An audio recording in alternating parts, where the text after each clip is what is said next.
이렇게 교통사고가 발생한 경우에는요, 피해자는 누구한테 돈을 받아야 될까요?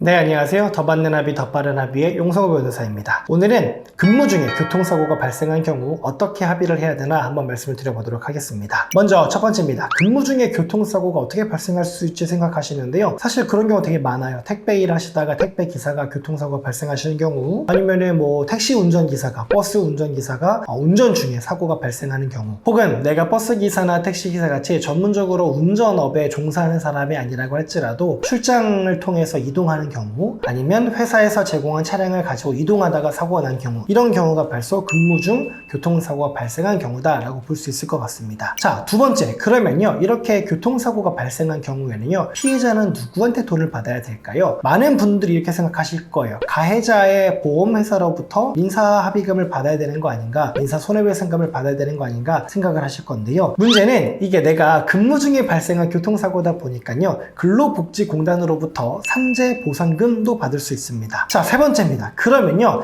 나는 가해자의 보험회사로부터 돈을 받을 수도 있고, 아니면 근로복지공단으로부터 산업재해보상금을 받을 수도 있어요. 과연 둘 중에 어디로부터 돈을 받는 게 더 이득일까요? 이거를 바로 이제 고려를 해보시는 게 변호사와 손해배상사와 함께 해야 될 일이 아닐까 싶습니다. 이거는요, 과실비율의 문제와 엮입니다. 예전 영상에서도 말씀을 드린 게 있는데요, 피해자라 할지라도 과실비율이 0인 경우도 있지만요, 과실비율이 0이 아니라 과실비율이 있는 경우도 있어요. 이런 경우에 만약에 가해자 보험회사로부터 민사합의금을 받잖아요. 그러면 가해자 측의 보험회사는요, 피해자의 과실비율만큼 그 돈을 깎으려고 할 거예요. 예를 들어 전체 손해액이 1억이다. 근데 피해자의 과실비율이 한 20% 잡혔어요. 그러면요, 가해자의 보험회사는요, 20%, 그러니까 2천만 원을 깎고 8천만 원만 지급하려고 할 겁니다. 그런데 근로복지공단으로부터 지급받는 산업재해 보상금은 기본적으로요, 과실비율을 공제하지 않습니다. 그러니까 내가 과실비율이 설령 있다 하더라도 나는 손해액 전부를 근로복지공단으로부터 받을 수가 있는 거예요. 다만 근로복지공단으로부터 받을 때는요, 이 정신적 손해라고 하죠, 위자료 부분은 빠지게 되어 있어요. 그러니까 정리를 해보면 뭐냐면요, 내가 가해자의 보험회사로부터 민사합의금을 받을 때는 위자료를 받을 수가 있지만, 문제는 거기에는 과실비율만큼 깎인다 라는 단점이 있을 거고요. 만약에 내가 근로복지공단으로부터 산업재해 보상금을 받는다라고 한다면은 나에게 과실비율이 있어도 그 과실비율이 공제되지 않는다 라는 장점이 있지만, 반대로 위자료, 정신적 손해배상금은 지급받지 못한다 라는 단점이 있습니다. 그렇다면은 둘 중에 어디로부터 돈을 받는 게 더 이득일까요? 그거는 과실비율의 크기와 어떤 사건마다 발생하는 위자료의 크기에 따라 당연히 달라지기 때문에요, 이런 것들을 한 곳에다가 먼저 청구하시기 이전에 반드시 변호사 상담하셔가지고 이런 정도의 사건이라고 한다면 대략적으로 과실비율이 이렇게 나올 거고요, 위자료는 이만큼 나오기 때문에 가해자 보험사한테 청구하시면 이만큼을 받을 수 있고 근로복지공단에 청구하시면 이만큼을 받을 수 있습니다 라는 계산을 받고 진행을 하시는 게 좋을 것 같습니다. 네 번째입니다. 그러면은 형사합의금의 경우에는 어떻게 될까요? 형사합의를 하면서 내가 근로복지공단에다가 나 이거 형사피해도 당했으니까 형사합의금도 주세요 라는 건 당연히 못하겠죠. 이거는 가해자에게 받으셔야 되는 문제입니다. 이런 경우들도 있었습니다. 실제로 저희가 진행을 했었던 사건인데요, 저희 의뢰인께서 택배기사로 일하시던 도중에 사망사고가 발생을 하셨습니다. 문제는 저희 의뢰인 측에서도 과실비율이 어느 정도는 잡힐 걸로 예상이 되는 상황이었어요. 그래서 그때 저희가 취했던 조치가 뭐였냐면요, 과실상계가 되지 않게끔 민사손해배상금은 근로복지공단을 통해서 산재보상금으로 받았고요, 가해자 측에다가 이렇게 얘기를 했습니다. 원래 당신이 민사적인 손해배상도 해야 되고 형사적인 형사합의금도 지급을 해야 되는데 이 둘 중에 우리가 민사합의금은 근로복지공단으로부터 받았으니까 이 형사합의금을 더 많이 지급해달라 라고 요청을 해가지고요, 그렇게 합의가 됐었던 사례가 있습니다.